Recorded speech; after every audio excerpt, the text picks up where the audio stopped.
नमस्कार मंडळी. तर आज आहे संडे स्पेशल हा व्लॉग होणार आहे. तर आज काही कामं ठरलेली आहेत, ती कामं करायची आहे.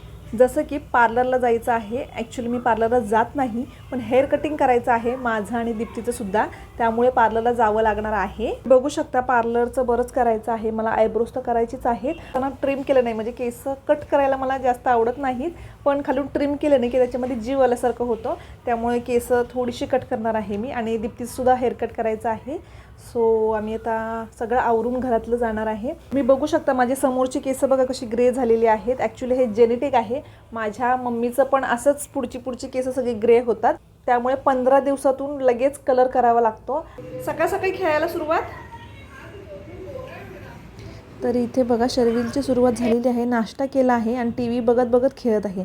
मुलं काहीही काम करत असतील ना, टी व्ही तिकडे चालू पाहिजे, म्हणजे कानावर फक्त आवाज पडला पाहिजे टी व्हीचा, असं त्यांचं असतं. तर इथे आमचा नाश्ता झालेला आहे, जेवणही बनवून झालेलं आहे. मिस्टरांचा टिफिन होता, त्यामुळे सगळं जेवण झालेलं आहे बनवून. आमच्यात काय होतं ना की मिस्टरांच्या सुट्टीचा दिवस वेगळा आहे आणि मुलांच्या सुट्टीचा दिवस वेगळा आहे, त्यामुळे आज सकाळी सगळा त्यांचा टिफिन झाला तेव्हा सगळं जेवण वगैरे सगळं बनवून घेतलं होतं मी. तर आज आहे संडेला सगळं प्रिपरेशनचा डे असतो, म्हणजे सगळं प्री प्लॅनिंग करून ठेवायचं. इथे जिरे पावडर संपली होती म्हणून मी जिरे थोडे भाजायला ठेवत आहे, शेंगदाणे भाजायला ठेवत आहे, कारण आमच्या प्रत्येक भाजीत शेंगदाण्याचं कूट हे असतं, त्यामुळे शेंगदाणे थंड करून त्याचं कूट तयार करून मी ठेवणार आहे. आणि इथे बघा मसाले डबा, ह्यात जे जे रिकामं आहे ते आज मला भरायचं आहे. इथे धनेपूड आहे पण खूप कमी राहिली आहे धनेपूड, त्यामुळे आज मी धने भाजून धनेपूडसुद्धा करून घेणार आहे. हे बघा तुम्ही बघू शकता मसाला डबामध्ये मी भरतेच, त्यात प्लस काचेचे 2 छोटे छोटे डबे आहेत जे फ्रीजमध्ये ठेवते मी धनेपूड आणि जिरं पावडर करून. जिरेपूड करण्यासाठी मी जिरे थोडेसे भाजून घेत आहे, म्हणजे थोडासा खमंग वास येईल आणि ते हलके गरम होतील असे, कारण त्याची शेल्फ लाईफ वाढावी यासाठी. आणि त्याचबरोबर इकडे शेंगदाणेही भाजायला ठेवले आहेत मंद आचेवर. मला मंद आचेवर शेंगदाणे भाजलेले आवडतात, गरम करून जास्त नाही भाजलेले आवडत ते, कारण मग ते वर भाजलेले दिसतात आणि आतमध्ये तसेच कच्चे राहतात. त्यामुळे आपले मंद आचेवर इकडे काहीतरी बाजूला काम करत ते हलवत राहिलं ना की दोन्ही कामं होऊन जातात. तर इथे जिरे भाजून झालेले आहेत. आता मी थोडेसे धने भाजत आहे. घरात ना स्ट्रॉंग वास पसरला आहे मसाल्यांचा. आपण किचनमध्ये काम करत असतो त्यामुळे आपल्यासाठी हा सुगंध आहे, पण मुलांना अजिबात हा वास आवडलेला नाही आहे. शर्विल बघा नाक पकडून दरवाजा उघडत आहे, जेणेकरून हवा खेळती राहील आणि वास बाहेर जाईल. इथे मी सकाळीच मशीन लावून घेतली होती, कारण मुलांचे युनिफॉर्म्स वगैरे असतात. या मुलांच्या आंघोळी काही लवकर आवरत नाही सुट्टीच्या दिवशी, त्यामुळे माझ्याही कामाला उशीर होत राहतो, त्यामुळे त्यांच्या नादाला न लागता मी आपली मशीन लावून घेतली. माझे कपडेही झाले. तर आता मस्तपैकी मी कपडे सुकत घालत आहे आणि तिकडे जिरे धने आणि शेंगदाणे थंड होत आहे. नंतर मग त्याचं मला मिक्सर करता येईल असं. ॲक्च्युली आमचा जो कांदा लसूण मसाला आहे त्याच्यामध्ये सगळे मसाले ऑलरेडी असतात, पण आता पावसाचं सीझन चालू होईल, सो भजी लागले कधी किंवा थालीपीठ वगैरे करण्यासाठी ही जिरेपूड वगैरे लागतातच, त्यामुळे आधीच तयारी करून ठेवते. इथे दीदीची एक्झाम चालू आहे म्हणून तिचा अभ्यास घेत आहे मी. आणि हा शर्विल बघा, जिथे सॉक्स दिसेल तिथे सॉक्स घालायचे आणि जिथे जाऊन काढावं असं वाटेल ज्या कोपऱ्यात तिथे जाऊन ते फेकायचे. हेच त्याचं रोजचं काम असतं. तो बाहेर जाताना घालतो, बाहेर जाताना हे सॉक्स घालतो आणि त्याच्यावरती नवीन घेतलेले स्कूलचे शूज. जीन्स पॅन्टवर पण ते. खरंच आपण मोठे होता होता बालपण विसरून जातो ना, आणि बालपण किती निवांत असतं ना हे या लहान मुलांकडे बघून कळतं ना. आजची काळजी ना उद्याची परवा, एकदम निवांत निरागस बालपण.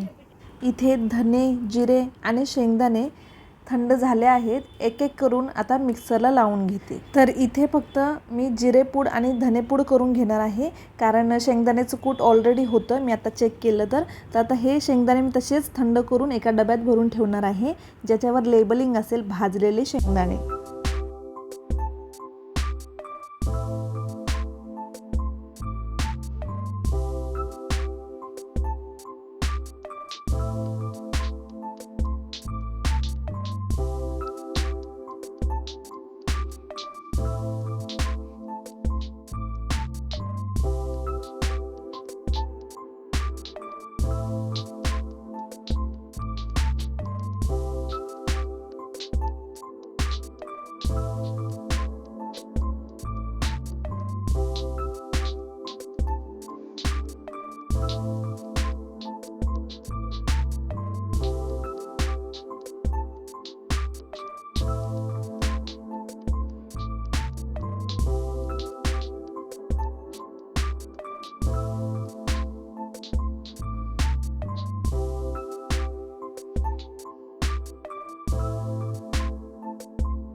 तर लागले तिथे मी चहा पावडर साखरेचे सुद्धा डबे भरून घेतले म्हणजे सकाळची गडबड होत नाही. शर्विल